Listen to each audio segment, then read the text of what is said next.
Hello, everybody. Welcome to Justin Talks Sports. We are back with our recap of a big Saturday of sports action. A largely uneventful college football Saturday where most of the big teams held serve.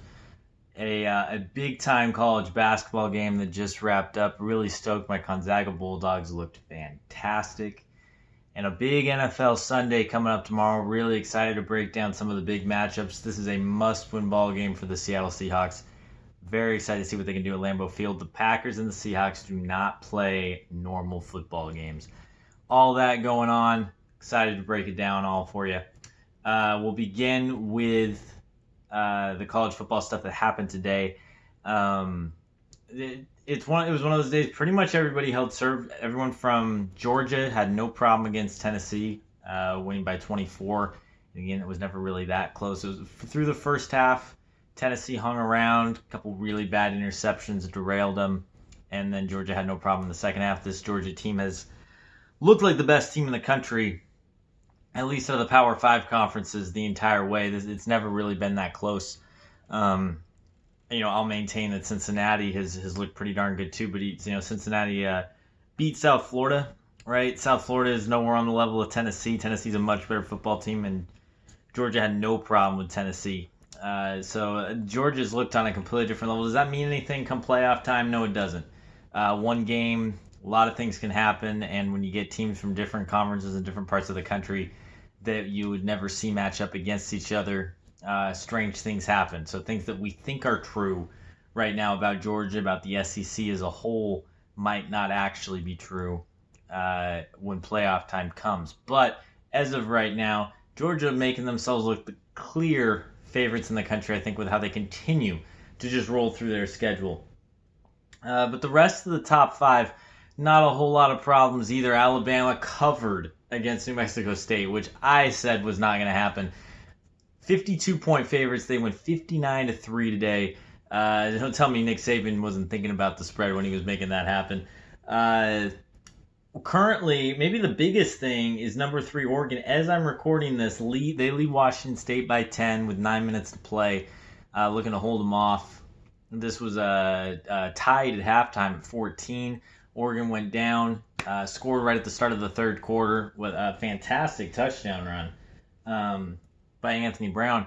We'll see if they can continue, hold off the Cougars, stay in the top 4. Ohio State took care of Purdue today. Purdue had been on that run, taking down the big teams. They'd taken down Iowa. They'd taken down Michigan State. Michigan State won today to remain a one-loss team with a real shot at doing something interesting. So excited to see if they can take advantage of a couple losses up in the top and maybe get themselves into that Big Ten championship game and with a shot at the playoff. But Ohio State took care of Purdue. They stay at the top. Cincinnati, of course, won back on Thursday, so they stay at the top. So you've got really that top 5, as long as Oregon holds on, staying completely solid. And there really was very little action across the whole rankings. Michigan held off Penn State with a late touchdown.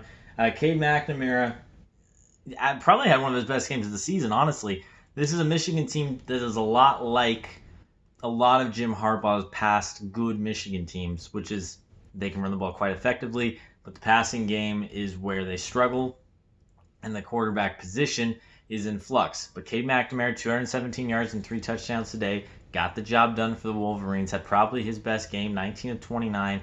They're actually able to be somewhat efficient in the pass game, so despite the fact that they only had 21 points, that was enough to get the job done when they've got the defense in the running game that they do. And they're playing an Ohio State team that is, when those two teams meet in a couple weeks, that isn't a vintage Ohio State offense. They got a shot. They got a real shot to finally break that drought, win a game against Ohio State, and turn this whole playoff picture on its head, which would be exciting. Michigan State, same deal. They pick up the win today against Maryland, but they're looking up at Ohio State and Michigan right now. The big loss was Oklahoma falling to Baylor, 27-14.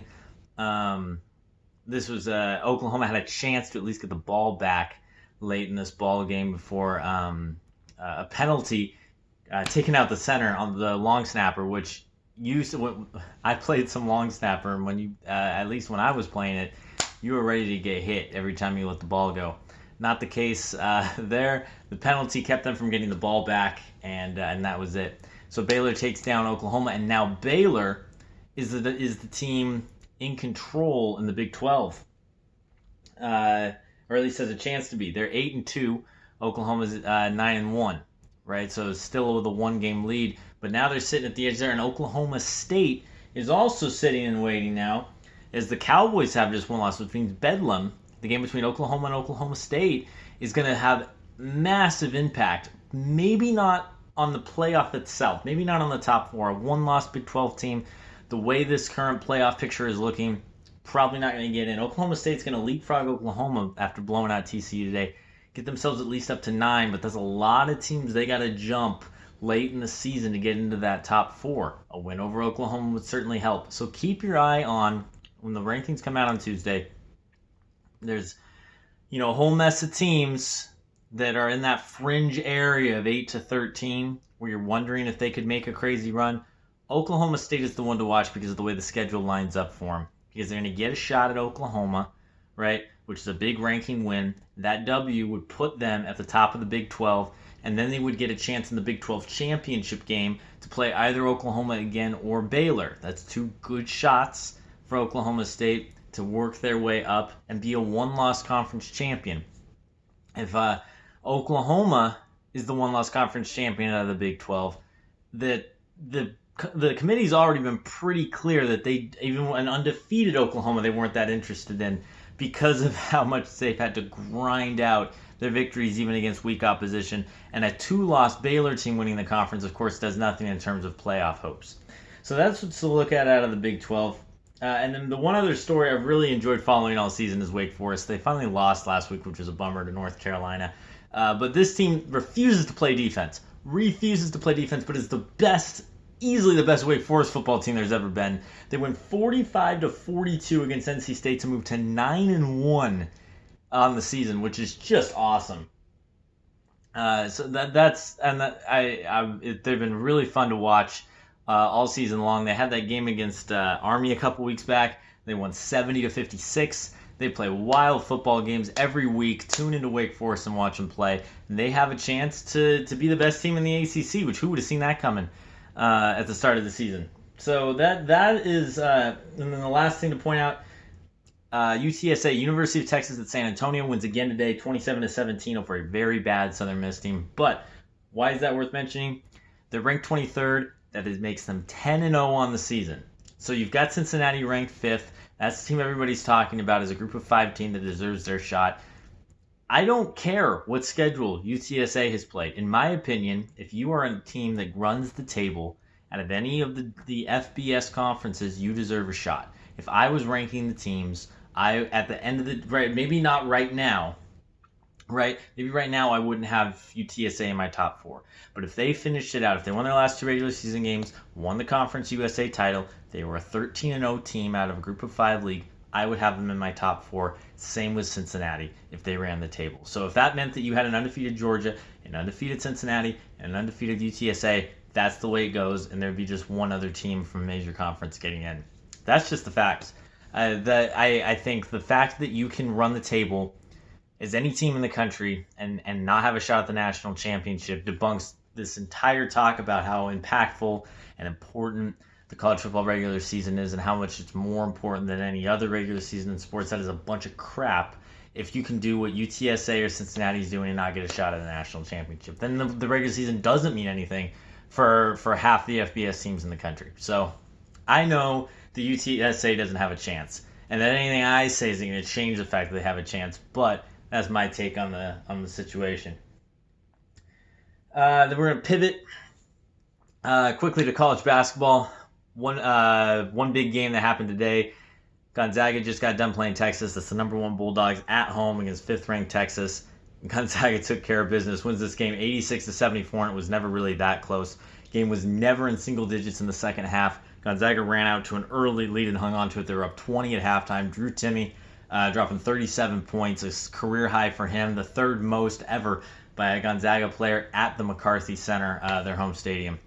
Really, just they looked great. There are a couple things that are going to be issues to watch long term there was some passive guard play in the second half that allowed Texas back into the game a little bit. Is Nembhard going to be able to be assertive enough? Is he going to take the ball to the hole, particularly out of a lot of pick and rolls where there were windows for him to go all the way to the rim and instead he passed it off?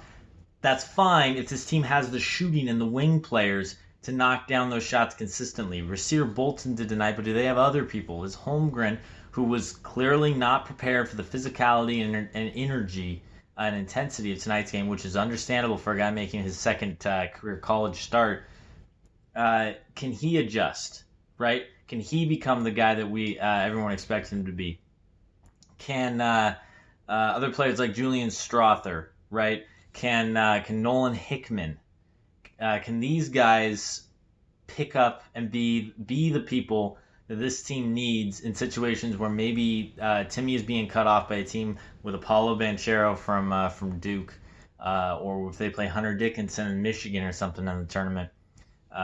When they get something like that and the guys playing and maybe able to take Timmy a little bit more out of the game like Baylor was able to do in the championship game last year, do they have guys on the perimeter that can assert themselves and make it happen? Tonight it was Rasir Bolton, and 8 assists for Andrew Nembhard should be mentioned as well.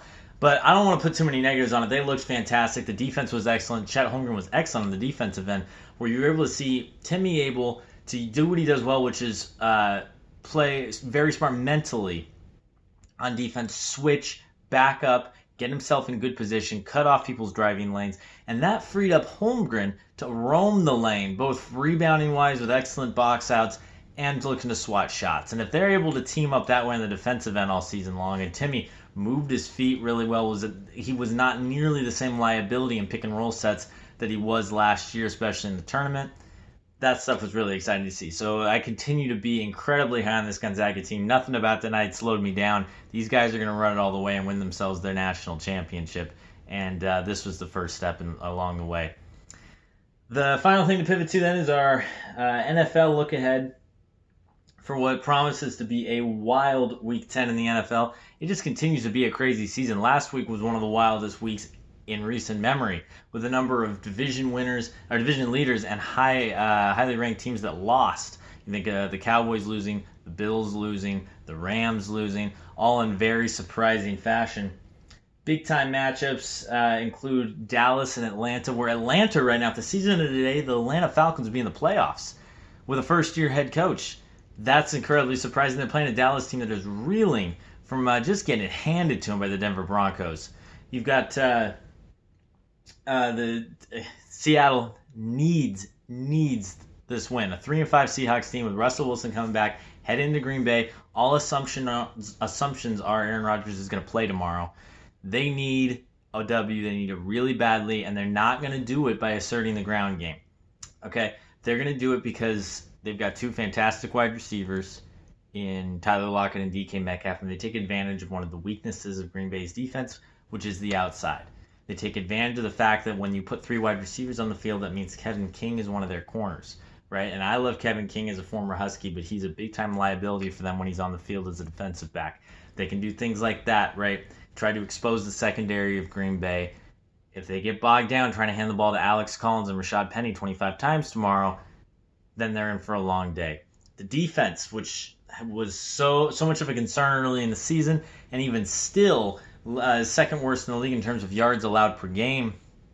I really liked what I saw the last few weeks. I actually have a lot of confidence in these guys, especially coming off the bye week. Rodgers hasn't practiced in 2 weeks. I understand that if there's anyone that's not going to affect not practicing for 2 weeks, it's Aaron Rodgers, but still, didn't practice for the last 2 weeks with the team. Be interesting to see if that affects things at all. But Green Bay has not actually been putting up giant numbers on the offensive end this season. It hasn't been since week 3 that they cleared 30 points. It's the defense that's been carrying them. Can Seattle's defense do enough, keep them in this ball game? The answer is probably yes in terms of keeping them in the ball game, because that's what Seattle does so well. They stay in the game. Even when it was Geno playing quarterback, he had 3 different opportunities to lead game-winning drives late in the game and came up short each time.